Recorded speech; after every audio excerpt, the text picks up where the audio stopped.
সুনামগঞ্জে প্রায় অর্ধ কোটি টাকার অবৈধ মালামাল আটক। মেহেদী হাসান সাকিবের প্রতিবেদনে।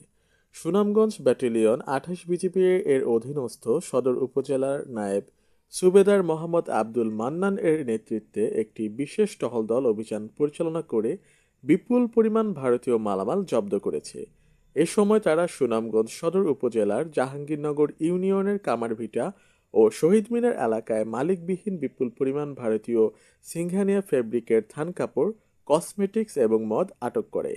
এছাড়াও বিশ্বরমপুর ও তাহিরপুর উপজেলায় একাধিক বিওপি কর্তৃক চিনি, সুপারি, জিরা, গুরু ও কম্বল আটক করা হয়। সুনামগঞ্জ ব্যাটালিয়ন ২৮ বিজিবি এর অধিনায়ক lieutenant colonel A K M. Zakaria Kadir বলেন, আটককৃত থান কাপড়, কসমেটিক্স, চিনি, সুপারি, কম্বল, জিরা, গুরু ও কয়লা শুল্ক কার্যালয় এবং মদ মাদকদ্রব্য নিয়ন্ত্রণ অধিদপ্তর সুনামগঞ্জে জমা করার কার্যক্রম প্রক্রিয়াধীন রয়েছে।